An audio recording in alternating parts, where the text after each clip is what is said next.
Pessoal, hoje eu vou comentar uma experiência que eu tive na minha vida. Já os senhores ouviram por aí muito se falar em experiência de quase morte. No meu caso, é algo muito parecido que, para mim, eu digo que foi uma experiência de ter ido para o outro lado e voltado. Continue conosco que é sobre isso que eu vou estar falando neste vídeo.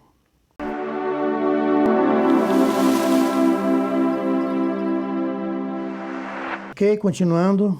Olha, eu chamo de experiência de quase morte porque, para mim, eu morri. O meu sentimento, claro, foi que eu estava fazendo a passagem e, consequentemente, foi alarme falso, não aconteceu nada disso. Claro, estou aqui. Eu preciso que os senhores me compreendam, eu vou dizer como isso aconteceu. Antes de vir morar em São Paulo, eu morava em Lages, Santa Catarina, trabalhando numa empresa que puxava hortifruti e granjeiro do Ceasa de São Paulo para Lages e distribuía lá curitibanos, Ponte Alta, cidades circunvizinhas lá. Eu era motorista de caminhão e quando carregava o caminhão aqui em São Paulo, viajava a noite inteira para chegar no outro dia em Lages. A viagem era mais ou menos 12 horas. Se saísse daqui 9 da noite, no outro dia, 9 horas da manhã, estava lá. Quando você trabalha com hortifruti e granjeiro, chamamos de carga rápida, chamávamos. Acho que até hoje talvez ainda se fala de rápido mercado, que era direto para um outro mercado, rápido mercado. Não pode parar porque vai levando lá alfaces, moranguinho, frutas, legumes, coisas sensíveis. Algumas verduras sensíveis. Imagine caju, por exemplo, que também estraga muito rápido. Ok. Jovem, 27 anos de idade, zero medo de acidente ou alguma coisa assim. Porém, na época, a rodovia 116 era chamada de Rodovia da Morte. Eram muitos os acidentes. Só que a gente nunca acha que vai acontecer com a gente. E viajar a noite inteira, para mim, naquela idade, natural, normal. Tomava lá uma Coca-Cola com café, alguma coisa assim, eventualmente. Eventualmente ganhava alguns rabites dos colegas que viajavam muito à noite e tomava também. Para quem não sabe o que seria isso, é os comprimidos para não dormir. É uma espécie de veneno, mas como o pessoal...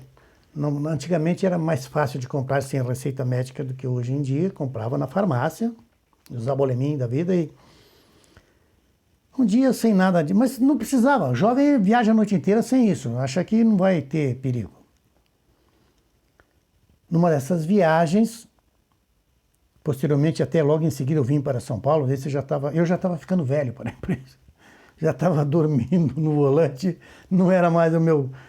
Mas como eu entendia muito que desde criança havia trabalhado com hortifruti e granjeiros, meu pai teve barraca de feira na cidade de Lages, lá no mercado de Lages. Então, eu vim ser comprador para eles em São Paulo. Mas nessa viagem que eu estava viajando, então, que tive a experiência, eu passava em Curitiba, que era mais ou menos metade da viagem, de madrugada sempre.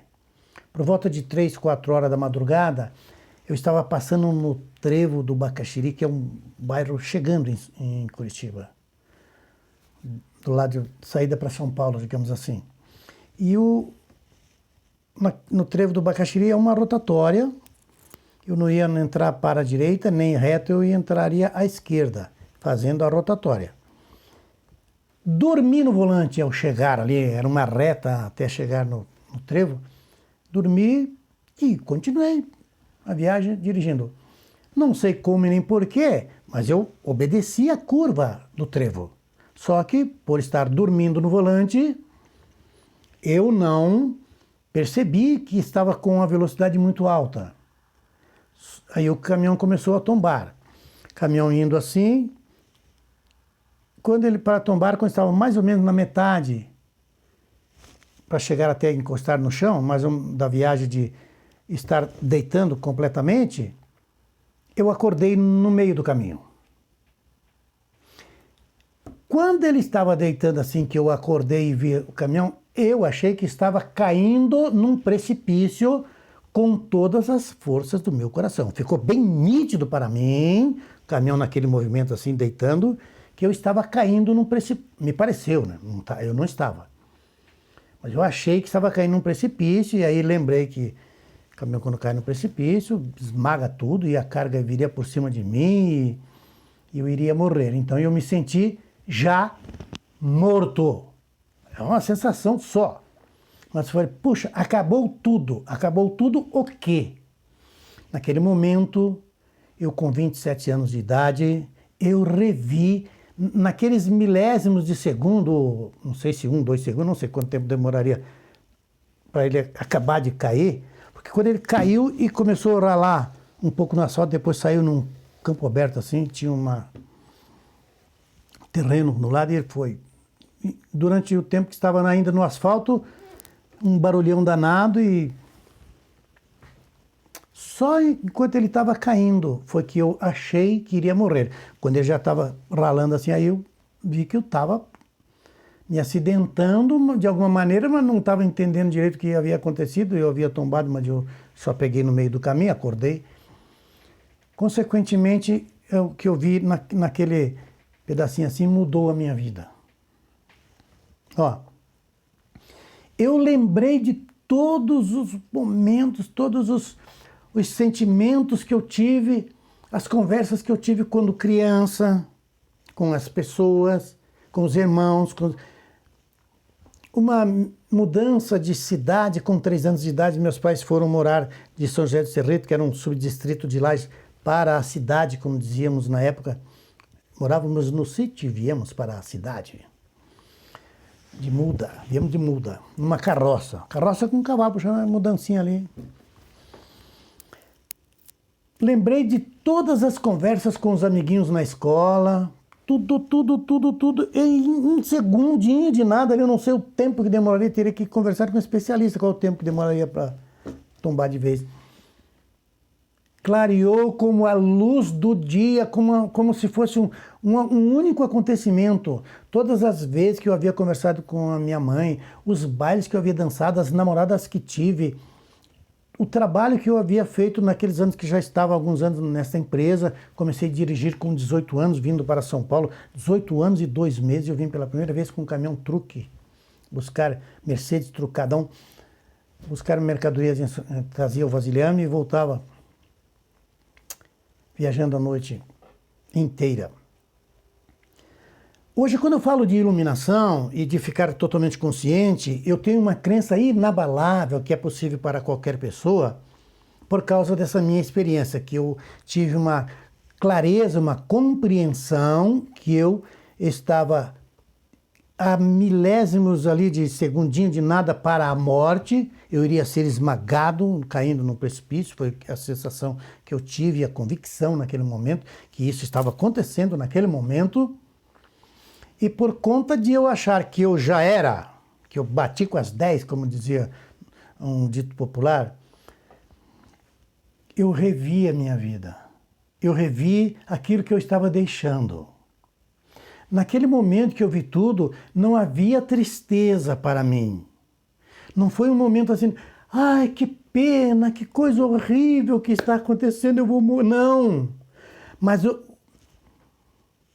fiquei pasmo posteriormente de eu ter lembrado de tudo. O que eu havia feito naquela noite, que eu vinha chegando ali, que dormi. Mas lembrar também quando eu era adolescente, as namoradinhas, os bailes no Juvenil, que era um clube de lá, o Clube 1º de Maio, as namoradinhas que tive. Quando me casei, já era pai da Carla, minha filha mais velha, e já tudo eu lembrei, tudo. Como assim, Amadeu? Não me pergunte, eu não sei, mas eu lembrei rápido, muito rápido, aquele filme assim. 27 anos em um segundo. Ora, se eu não vou acreditar na iluminação, luz no sentido consciência, no potencial da mente humana, no potencial do espírito do homem, do estado de espírito da alma, seja como seja. Me sinto bastante autoridade de falar que tens dentro de ti um potencial adormecido. Me sinto com uma convicção inabalável de falar que qualquer ser humano pode se iluminar e que um dia eu vou estar totalmente iluminado, vendo claramente o meu passado e o meu futuro, por que não? Acredito assim. Por quê? Por ter visto 27 anos de vida em um segundo. Não dá para explicar, mas até hoje, se eu concentrar um pouco, eu entro na emoção que eu sentia depois, quando pessoas estavam ali parando os carros e vindo me socorrer e eu sentado, e eventualmente chegava alguém, o que aconteceu, como é que foi, perguntando aí. Era de madrugada, mas mesmo assim a rodovia, a C16 tem um movimento, sempre teve. O pessoal parando e eu, é esse moço ali, ó. E a pessoa vinha conversar comigo, vinham conversar, o senhor tá bem, não se machucou?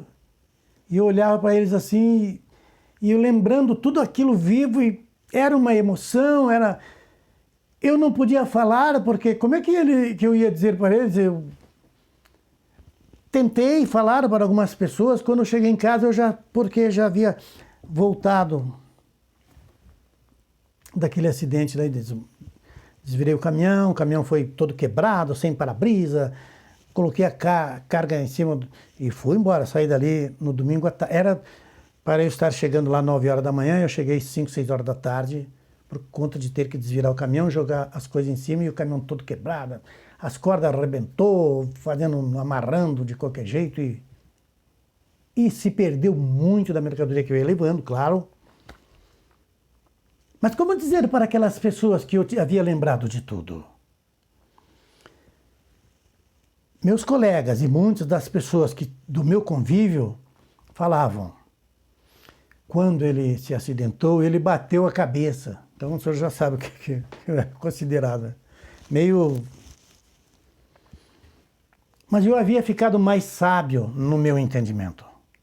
Eu havia compreendido alguma coisa que eu não sabia o que era.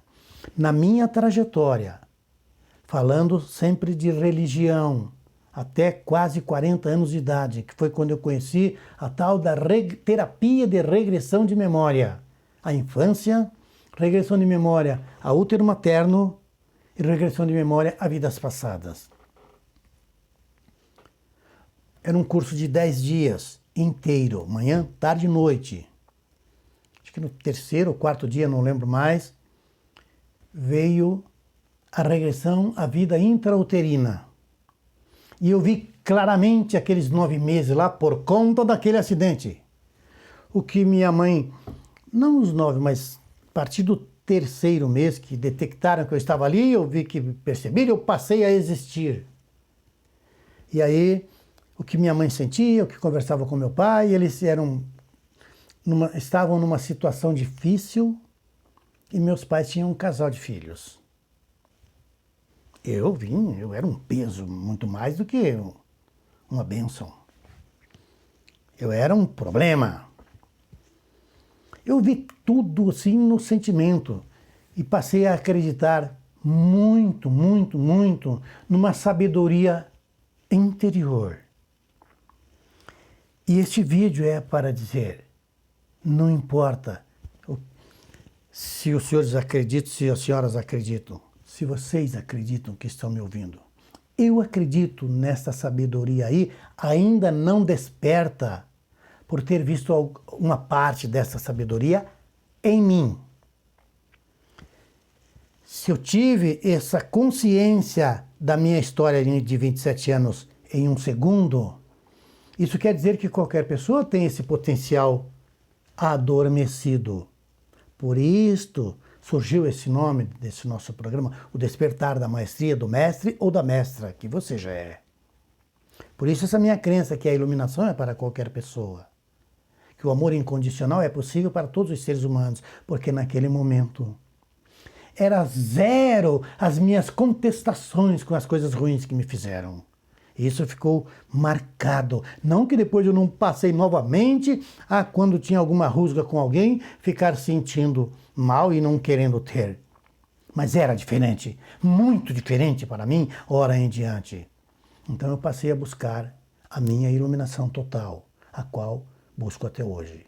O diferencial daquela época para agora é que durante a metade das décadas que eu vivi até hoje, e aí vão 4 décadas, eu estou com 67, metade delas, as primeiras 2, era um pensamento só naquele momento, e depois eu comecei a ter lapsos de consciência do momento presente e venho aumentando até hoje, cada vez mais. A minha sensitividade foi aflorando cada vez mais. Logo nas primeiras décadas, eu fui fazer o curso de Educação Mediúnica na Federação Espírita do Estado de São Paulo. Eu fui espírita por uns 5, 6 anos, mais ou menos. 5 anos e pouco, quase 6. Mas espírita estudioso. Eu queria ser palestrante na casa, então eu tinha que estudar muito. Eu fiz o curso, fui formado médium pela federação. Fui para o evangelismo também, queriam que eu fosse pastor. Irmão, Amadeu, o senhor tem o dom da palavra, vai ser maravilhoso. E eu sempre achando que o Espírito Santo era muito possível eu me comunicar com ele. Mas as religiões nunca conseguiram me manter lá. Até que eu conheci, há uns 20 anos e poucos atrás, a regressão de memória e me tornei meu próprio mestre. Comecei a buscar então dentro de mim, sabendo pelas religiões que há essa sabedoria, esse espírito ou essa alma, essa consciência maior, essa mente pela ciência, esse cérebro que vibra numa determinada vibração, que faz os hormônios saudáveis acordarem ou nascerem ou se reproduzirem, exercícios psíquicos, o poder da alimentação para aflorar essa sabedoria dentro de nós, uma série de coisas. Hoje, o que eu considero um valor tremendo é a meditação. Por isso eu coloquei regressão com meditação, o caminho para a iluminação. Uma vez, quando eu trabalhava ainda na Rádio Mundial, que são uma emissora que só terapeutas e profissionais assim que trabalham com autoajuda se apresentam, eu tive programa lá de 2000 a 2008, era 2 horas por semana. E aí surgiu esse slogan, uma inspiração. Regressão com meditação é o caminho para a iluminação, porque a pessoa começa a olhar para dentro de si mesma. E isso dá um aclaramento nas ideias do hoje. Consequentemente, vai abrindo a mente da pessoa. Então eu sei o quanto tu podes ainda crescer e despertar. Porque se ainda estamos no corpo, ainda estamos com essa massa física, não estamos naquele estado que iremos estar. Mas é possível começar a compreender, a despertar o que chamamos de iluminação. Ficar consciente desse aqui e agora, consequentemente, o amor incondicional vai despertando, porque naquele momento lá era zero a minha preocupação com alguma coisa que alguém tivesse feito para mim. Era só um sentimento de não ter abraçado mais, de ter amado mais, como dizem os poetas de hoje em dia. Espero ter ajudado, pessoal. Se você achar que eu mereço, deixe o seu joinha aí para nós e compartilhe esse vídeo com seus amigos. Se não estiver inscrito no canal, se inscreva, ative o sininho, ok? Fiquem todos na paz e até o nosso próximo vídeo.